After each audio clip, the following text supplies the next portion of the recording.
नमस्कार, मैं ज्योति स्वागत करती हूँ आपका आपके अपने चैनल शिक्षात्रा में। तो जैसा कि आपको पता ही है, हम क्लास 10th एनसीईआरटी का फुल कोर्स कवर कर रहे हैं। ओके, हम पहुँच गए हैं चैप्टर 4 क्वाड्रेटिक इक्वेशन पे। ओके, तो अगर आपने चैप्टर 3 तक, चैप्टर 1, चैप्टर 2, चैप्टर 3 तक की क्लासेस मिस कर दी है तो उसे जरूर चेक कर लीजिए। ओके, तो चलिए एक नजर डाल लेते हैं कि चैप्टर 4 में हमें पढ़ना क्या क्या है। ओके, तो चैप्टर 1 के कंटेंट है, सॉरी चैप्टर 4 के कंटेंट है इंट्रोडक्शन, हमने कर दिया है प्रीवियस क्लास में। क्वाड्रेटिक इक्वेशन क्या होता है वो भी मैंने डिस्कस किया है। उसके बाद मैंने स्टार्ट किया है एक्सरसाइज 4.1। ओके, एक्सरसाइज 4.1 में क्वेश्चन नंबर 1 फिनिश हो चुका है, जिसके 8th पार्ट थे। अब इस क्लास में हम क्वेश्चन नंबर 2 देखेंगे क्या कहता है।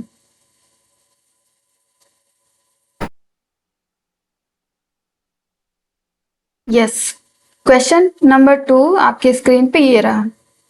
क्या करना है? Represent the following situation in the form of quadratic equations. हमें एक क्वाड्रेटिक इक्वेशन को फॉर्म करना है, मतलब बनाना है। ठीक है, जो सिचुएशन दी गई हुई है। तो क्वेश्चन नंबर 2 का फर्स्ट पार्ट जो है उसमें क्या सिचुएशन दी गई है उसे हमें क्वाड्रेटिक इक्वेशन के रूप में बनाना है, उसको सॉल्व नहीं करना है, क्योंकि यहाँ सॉल्व नहीं लिखा हुआ है। ठीक है, सिर्फ इक्वेशन ही बनाना है और बना के हम लिख देंगे कि ये क्वाड्रेटिक इक्वेशन है फॉर दिस सिचुएशन। ओके, तो चलिए फर्स्ट पार्ट क्या कहता है। The area of rectangular plot, एक रेक्टेंगुलर प्लॉट है जिसकी एरिया क्या दी हुई है 525 मीटर स्क्वायर। ओके, आगे the length of the plot in metres is 1 more than twice its breadth। जो प्लॉट की लंबाई है ना वो चौड़ाई से दोगुनी होने के बाद एक अधिक है। ठीक, दोगुनी के साथ साथ 1 मीटर अधिक है। ठीक है, we need to find the length and breadth of the plot. हमें जरूरत है लेंथ ऑफ ब्रेथ किसकी? प्लॉट की। ठीक है, एक रेक्टेंगुलर प्लॉट पहले डिजाइन कर लो।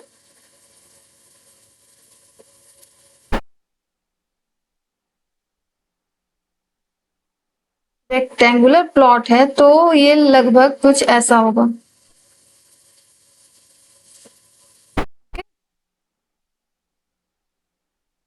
ये होगी इसकी लेंथ,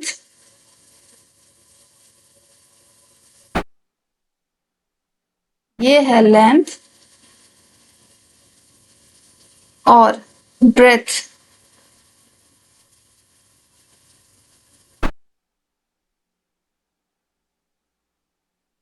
ये हो गई ब्रेथ यहां तक। ठीक है, ये रेक्टेंगुलर है जिसके आमने सामने की भुजाएं बराबर होती है। ओके ग्रेट, फिर देखो हम सॉल्व कर रहे हैं। सॉल्यूशन क्या कह रहा है? एक रेक्टेंगुलर प्लॉट दे दिया जिसका टोटल एरिया आपको बता दिया गया है, लंबाई बता दिया गया है कि चौड़ाई से दोगुनी से एक अधिक है, और हमें जरूरत है लेंथ और ब्रेथ की। तो जो जरूरत होती है, जो हमसे पूछता है, उसे ही हम लेट कर लेते हैं। Let the length of the plot is equal to, देखो लेंथ पहले नहीं मानेंगे, पहले ब्रेथ मानेंगे। क्यों, मैं बताती हूँ अभी।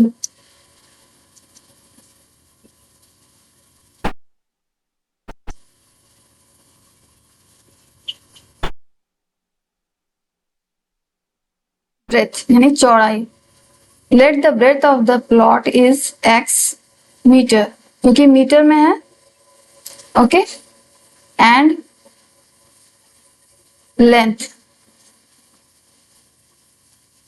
Of the plot is equal to, देखो क्या कह रहा है, जो लेंथ है ना वो ब्रेथ की ट्वाइस है, यानी ट्वाइस कब होगी, जब हम 2 से मल्टीप्लाई करेंगे।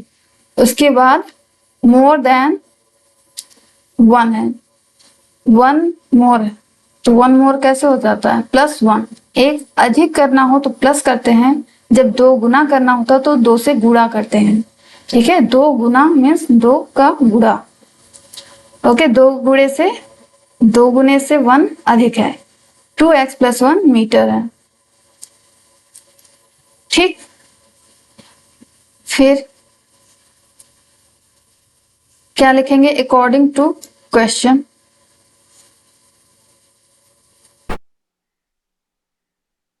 The area of rectangular plot is, ये एरिया क्या होता है,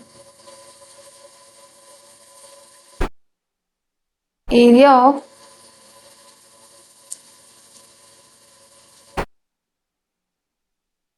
rectangular plot is equal to कितना दिया है, 528 मीटर स्क्वायर।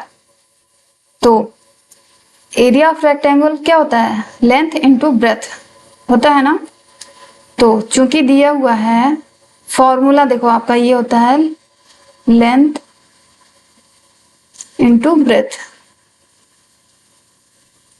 ठीक है, एरिया स्क्वायर, ये होता है रेक्टेंगल का एरिया। ठीक है, तो यही फार्मूला इसमें यूज करेंगे। लेंथ और ब्रेथ हमें पता है, लेंथ है हमारी x, ओके, इंटू ब्रेथ क्या है, सॉरी लेंथ है हमारी, रुको, लेंथ हमारी है 2x + 1, ये है, ठीक है, और इंटू ब्रेथ क्या है, x है, इज इक्वल टू कितना दिया हुआ है, 528 मीटर स्क्वायर। ये था फॉर्मूला। देखो मैंने यहाँ क्यों पहले ब्रेथ लिया, क्योंकि ब्रेथ का ही हमें ट्वाइस करना था, फिर 1 जोड़ना था। अगर मैं लेंथ को x मान लेती तो ब्रेथ कैसे निकालते हैं, इसलिए पहले मैंने ब्रेथ माना है चौड़ाई, उसके बाद मैंने उसी का 2 गुना करके 1 जोड़ दिया गया है, तो लेंथ हमारा आ गया, इसलिए मैंने पहले ब्रेथ माना है फिर लेंथ माना। ओके, अब बस इसी को सॉल्व कर लेंगे, हमारा इक्वेशन तैयार हो जाएगा। 2x into x plus 1 into x is equal to 528। 2x का मल्टीप्लाई x में होगा, आ जाएगा 2x square plus 1 into x means x। 528 equal के दूसरी साइड है प्लस में, तो इधर आएगा तो माइनस में हो जाएगा, 528 इज इक्वल टू 0। ये है हमारा क्या, क्वाड्रेटिक इक्वेशन है ना, जिसकी हाईएस्ट पावर क्या है, 2 है।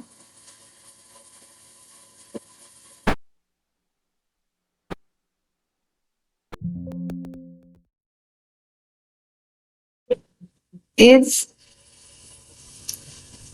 the required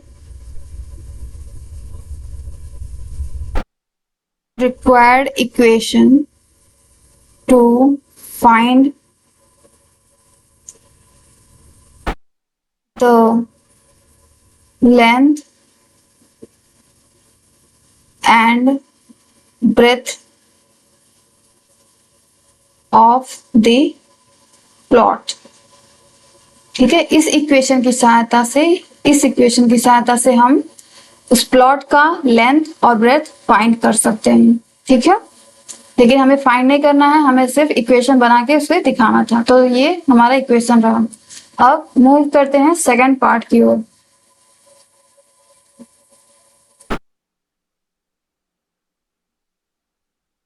तो क्या है सेकंड पार्ट में, the product of 2 consecutive positive integers is 306। Okay, we need to find the integers, हमें इंटीजर्स फाइंड करने की जरूरत है। सबसे पहले तो क्या कह रहा है, the product of 2 consecutive positive integer is 306। इसका मतलब क्या हुआ, 2 consecutive positive integer पता है, -∞ से +∞। पॉजिटिव इंटीजर क्या है? पॉजिटिव मीन्स पॉजिटिव हो, जो प्लस में हो, माइनस में ना हो, ठीक है। प्रॉपर नंबर हो, फ्रैक्शन नहीं होना चाहिए, ठीक है, पॉजिटिव हो। और कॉन्जिक्यूटिव का मतलब क्या होता है कि अगर एक मेरा इंटीजर कोई सपोज दैट मैंने 5 ले लिया, तो दूसरा क्या होगा? 5 + 1 यानी 6। पहला पॉजिटिव इंटीजर 5, तो दूसरा कॉन्जिक्यूटिव पॉजिटिव इंटीजर क्या होगा? 6। उसका नेक्स्ट यानी 1 प्लस करना है। अगर पहला मेरा 10 है तो दूसरा क्या होगा? 11। 11 कैसे है? 10 में 1 प्लस करने से। तो कॉन्जिक्यूटिव कैसे आता है? इसमें प्लस कर देंगे तो फिर नेक्स्ट हमारा कॉन्जिक्यूटिव पॉजिटिव इंटीजर आ जाएगा, ठीक है। चलो अब इसको सॉल्व करते हैं। Solution, let first positive integer is equal to x, okay, and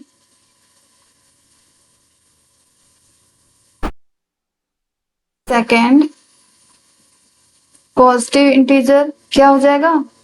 consecutive भी चाहिए ना, तो x में क्या ऐड करेंगे? 1, ठीक है। 2 बोला है, 3 करता है, तो x में क्या ऐड कर देते हैं? 2 ऐड करते हैं। फिर उसका अगला, फिर उसका अगला, ऐसे करते करते 1 ऐड करते चले जाएंगे तो हमें आ जाएगा। बट हमें 2 ही निकालना है, क्योंकि 2 ही का प्रोडक्ट क्या है? 306 है।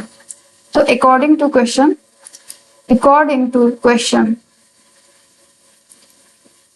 क्या कह रहा है? The product of 2 consecutive integer. तो इसका प्रोडक्ट करना, प्रोडक्ट मीन्स मल्टीप्लाई करना है दोनों इंटीजर्स का। x इंटू एक्स प्लस 1 हो गया, कितना है? 306, इतना आ रहा है। अब बस इसको सॉल्व कर लीजिए। x का मल्टीप्लाई करेंगे x में, फिर प्लस x का मल्टीप्लाई करेंगे 1 में, is equal to 306। x into x, x square, x into 1 is x। 306 equal के दूसरी साइड है, इक्वल के इस साइड लाओ, माइनस हो जाएगा, minus 306 is equal to 0, okay.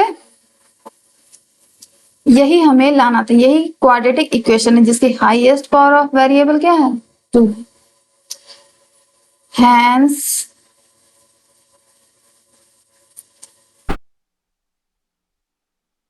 this is the required equation to find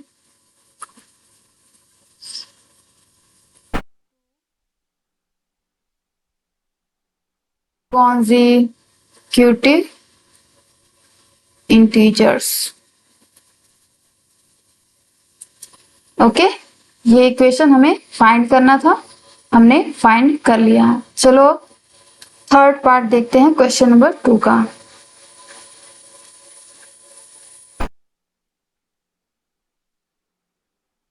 क्या कह रहा है? Rohan's mother is 26 years old than him। Rohan की माँ रोहन से 26 year older है, मतलब बड़ी है, ओके। फिर the product of their edges in years 3 years from now will be 360। आज से 3 साल बाद उन दोनों की एज का अगर प्रोडक्ट करें ना, प्रोडक्ट करें मतलब उनका एज का मल्टीप्लाई करें, तो वो आ जाएगा 360 यानी 360। We would like to find Rohan's present age. अगर हम रोहन की एज, वर्तमान एज पता करना चाहें तो उसका इक्वेशन क्या बनेगा? हमें इक्वेशन बनाना, ठीक है। चलो solution, late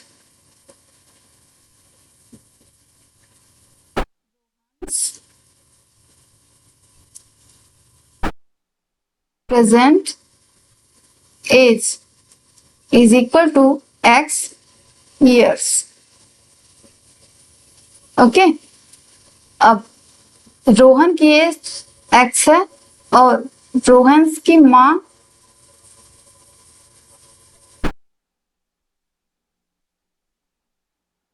Rohan's mother as क्या हो जाएगा, रोहन की माँ रोहन से 26 ईयर ओल्डर है, यानी रोहन की ये एज हो गई एक्स, ओल्डर है यानी बड़ी है कितना साल, 26 ईयर। ठीक है, तो ये हो गया एक्स प्लस 26 ईयर्स। ठीक है, इतना एज है किसका, रोहन की माँ का। उसके बाद हमें क्या कह रहा है, 3 साल बाद। तो देखो यहां लिखेंगे according to question, according to question.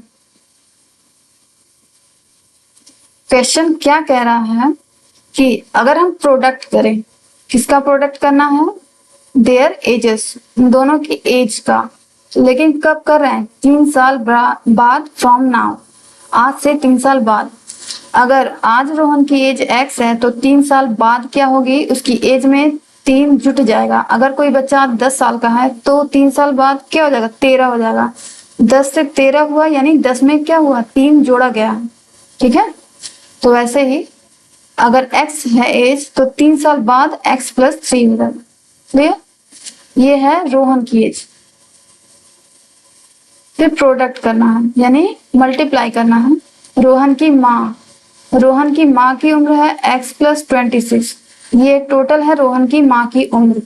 लेकिन कब, 3 साल बाद, तो रोहन की माँ की भी एज तो बढ़ेगी कि रोहन की माँ एज इट इज रहेंगी, उनकी एज स्थिर तो नहीं रहेगी ना।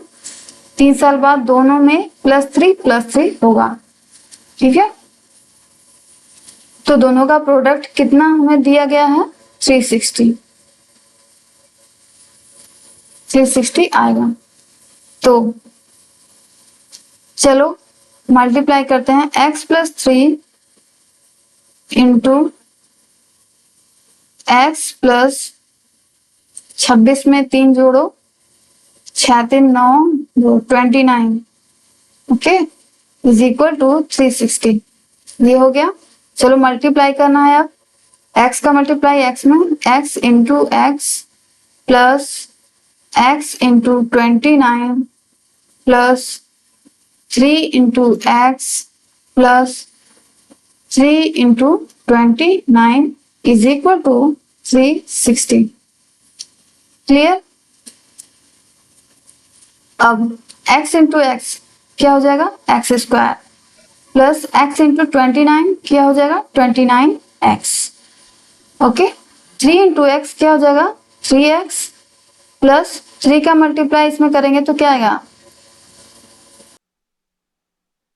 ये हो जाएगा 87 इज इक्वल टू 360। ठीक, अब एक्स स्क्वायर का एक्स स्क्वायर प्लस एक्स का टर्म यहाँ है, एक्स का टर्म यहाँ है, ऐड करो दोनों को, 9 10 11 12 का 2 हासिल 1 2 और 1 3 32x प्लस 87 है, 360 को भी इधर ही लेते आओ तो -360 इज इक्वल टू 0। अब x square plus 32x plus, sorry minus रहेगा क्योंकि प्लस माइनस माइनस होता है और चिन्ह बड़े वाले का, बड़ा कौन, 360 बड़ा है। चलो 360 माइनस करना है 87 में से, 87 माइनस करना है 360 से। 10 में से 7 गया 3, यहाँ बचा 5, 15 में से 8 गया 3,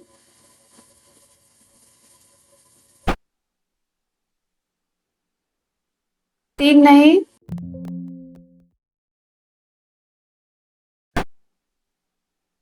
15 में से 8 गया 7 बचा, तो यहाँ 273, यही आ जाएगा 273 इज इक्वल टू 0। तो this equation for what, for finding the age of Rohan की एज को पता करने का ही ये फॉर्मूला है। तो हम क्या लिखेंगे, हैंस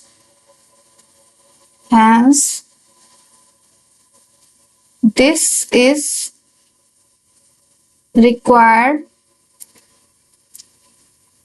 equation to find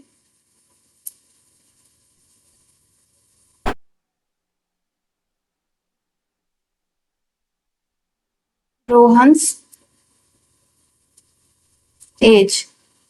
ठीक है, इस इक्वेशन की सहायता से हम रोहन की प्रेजेंट एज फाइंड कर सकते हैं। ठीक है, और जब प्रेजेंट पता चल जाएगा तो फिर उसे किसी भी समय में ले जा सकते हैं। 10 साल पहले उसकी एज में से 10 माइनस कर देंगे, 10 साल बाद 10 प्लस कर देंगे, 3 साल बाद 3 प्लस कर देंगे। ठीक है, पहले वर्तमान एज पता चल जाए उसके बाद सब कुछ किया जा सकता है।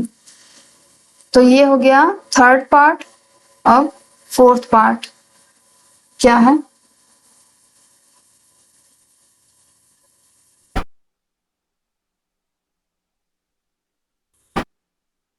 क्या कह रहा है fourth part?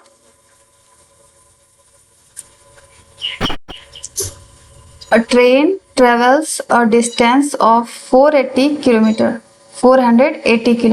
at a uniform speed। अगर एक ट्रेन क्या है 480 किलोमीटर कवर करती है, अगर वो यूनिफॉर्मली चले, अगर एक समान रूप से चले, एक समान उसकी गति हो, ना तेज करे वो अपनी नॉर्मल स्पीड, ना स्लो करे, तो वो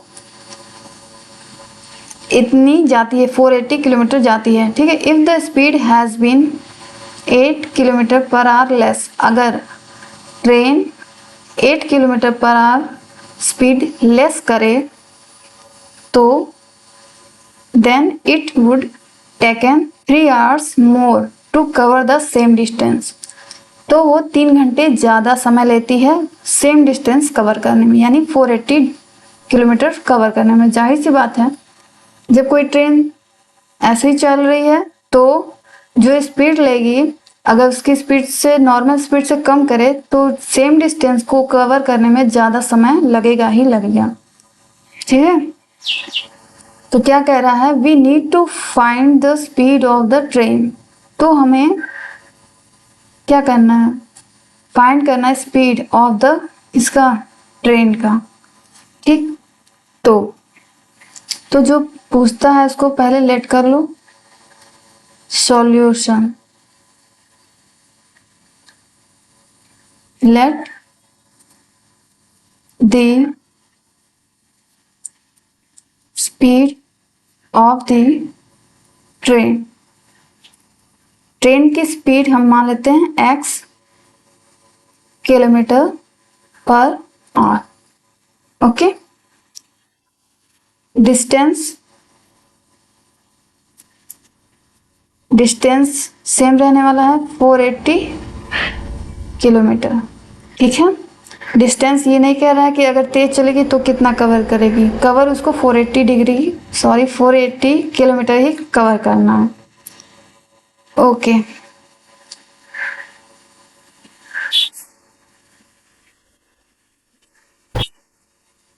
नॉर्मल स्पीड, नॉर्मल स्पीड क्या हो जाती है, क्या है अभी पता करेंगे। और time when speed 8 kilometre per hour less.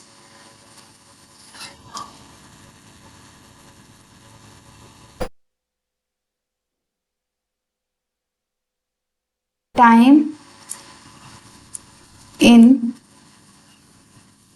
Time हमें बताना नॉर्मल स्पीड में, और एक बार टाइम बताना है कब, जब 8 किलोमीटर पर आवर लेस की स्पीड से चले।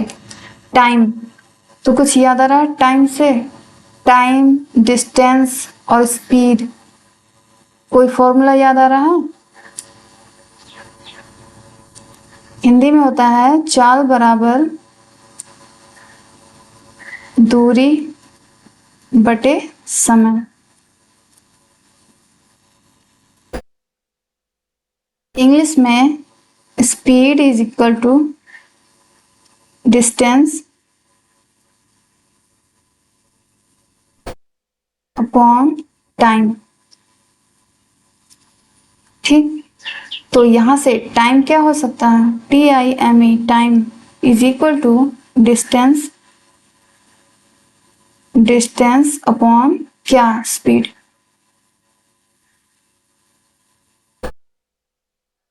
टाइम इन नॉर्मल स्पीड, जब वो नॉर्मल चलती है मतलब अपने यूनिफॉर्मली चलती है तो उसकी स्पीड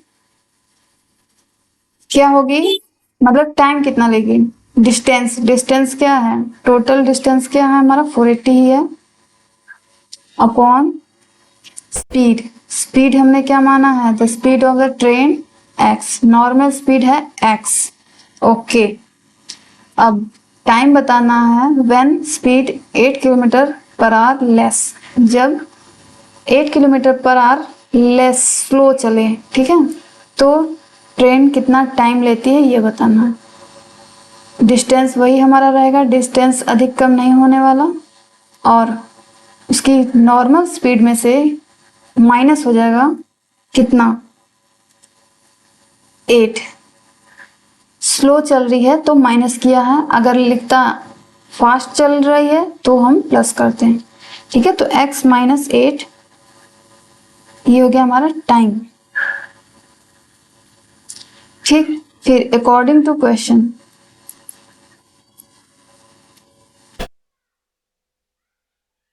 अकॉर्डिंग टू क्वेश्चन क्या कह रहा है,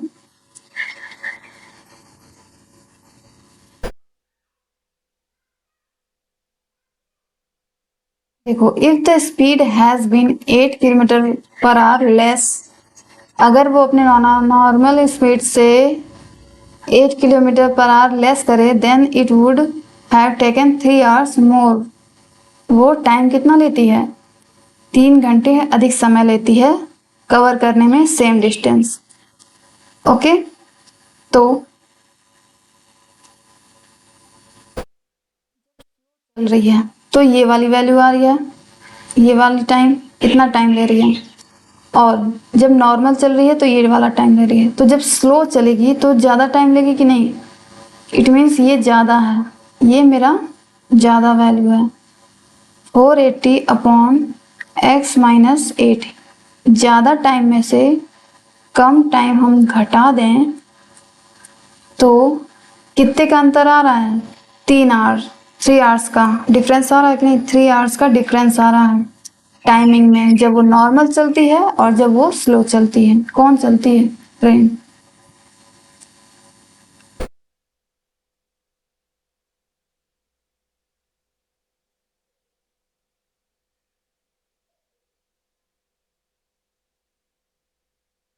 तो बस हम इसको सॉल्व कर लेंगे। कैसे सॉल्व करते हैं, एलसीएम लेके, x माइनस 8 फिर x, ये दोनों एलसीएम हो जाएगा, x माइनस 8 से x minus 8 cancel, 480 x minus x x cancel, और 480 with in bracket x minus 8 is equal to 3। अब क्रॉस मल्टीप्लीकेशन, 3/1 हो सकता है, ऊपर वाले का मल्टीप्लाई नीचे, नीचे वाले का मल्टीप्लाई ऊपर, देन क्या हो जाएगा, 480 x minus 480 x minus minus हो जाता है प्लस, 480 में 8 से मल्टीप्लाई करो, 480 में 8 से मल्टीप्लाई करेंगे क्या आएगा,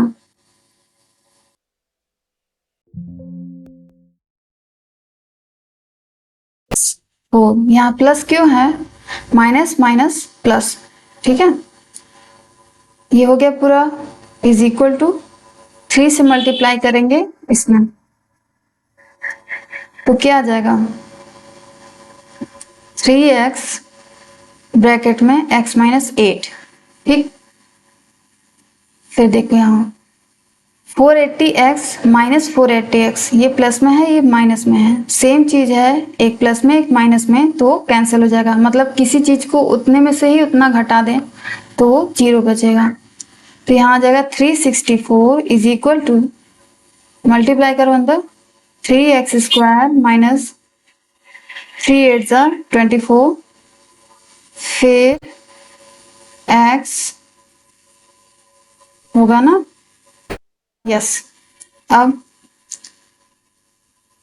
क्या हो जाएगा, 3x² माइनस 24x और 364 को ले जाओ इक्वल के इस side, minus 364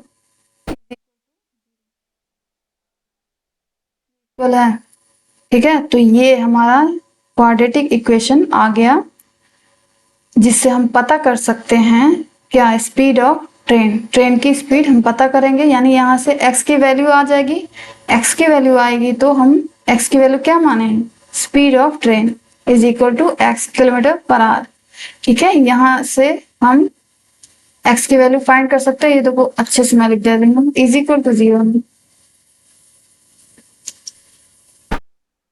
is equal to 0। ये हो गया फोर्थ पार्ट। तो क्वेश्चन नंबर 2 का फोर्थ पार्ट ही था टोटल। ओके, तो मैंने सारा करवा दिया है। एक बार फिर से देख लो क्या क्या हमने किया है।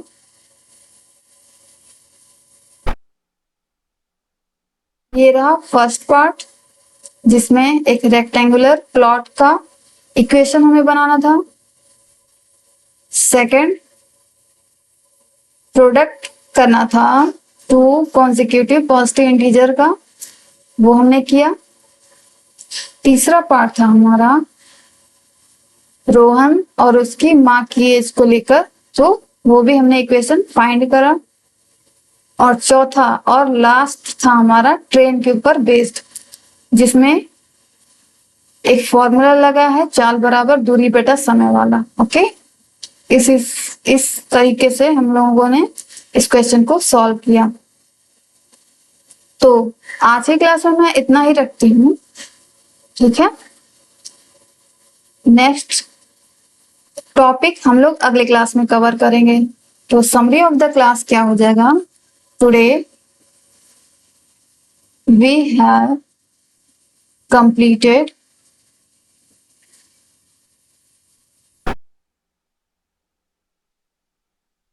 all 4 parts of question number 2 of exercise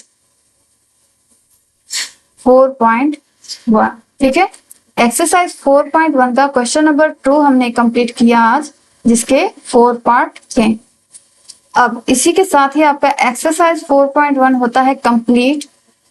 next class में हम लोग एक नए टॉपिक को डिस्कस करेंगे। अगर आपको जानना है कि वो टॉपिक कौन सा है, तो चलिए मैं बता दूं।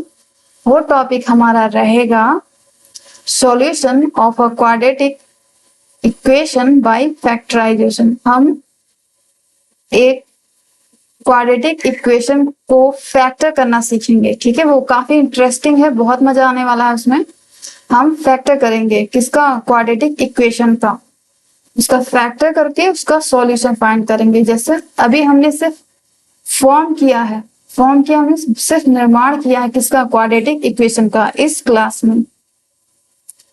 इसके पहले वाली क्लास में हमने क्या किया था, हमने पहचाना था कि क्वाड्रेटिक इक्वेशन दिखता कैसा है, देखने में कैसा होता है, ठीक है। और जो दिखता नहीं है उस तरह, तो उसको कन्वर्ट कैसे करके या सिंप्लीफाई करके कैसे उसको उस तरह ला सकते हैं, हमने लाना सीखा। अब इस क्लास में हमने ये सीखा कि कैसे फॉर्म करते हैं किसी भी क्वाड्रेटिक इक्वेशन को on the basis of given situation, ठीक है। दिए हुए सिचुएशन पे, दिए हुए परिस्थिति पे हम कैसे एक क्वाड्रेटिक इक्वेशन निर्माण कर सकते हैं, ये हो गया। अब सिर्फ बनाने से काम नहीं चलेगा, उसका हल भी हमें जानना पड़ेगा, ठीक है। तो हल भी हम करेंगे, जिसका एक टाइप है फैक्टराइजेशन मेथड। तो वो मेथड क्या होता है, वो बहुत ही इंटरेस्टिंग मेथड है, वो आपके काफी काम आने वाला है। आगे भी सिर्फ 10th तक ही नहीं चलेगा, वो जब तक आप मैथ लोगे एज ए सब्जेक्ट, आपका वो काम करने वाला है। तो उसका कॉन्सेप्ट काफी आप स्ट्रॉन्ग बनाना अपने माइंड में, और बाकी मैं समझाऊंगी तो बहुत ही अच्छे से ही। तो ठीक है, तो हम अगली क्लास में क्वाड्रेटिक इक्वेशन को सॉल्व भी करेंगे बाय फैक्टराइजेशन मेथड। ओके, तो उसके बाद हमारा टॉपिक रहेगा नेचर ऑफ रूट्स, क्या होता है ये हम आगे डिस्कस करेंगे। फिर summary of the class, summary of the chapter. Okay, ये सब कुछ डिस्कस करेंगे हम लोग आने वाले क्लासेस में। तो आज की क्लास में इतना ही। Thanks for watching.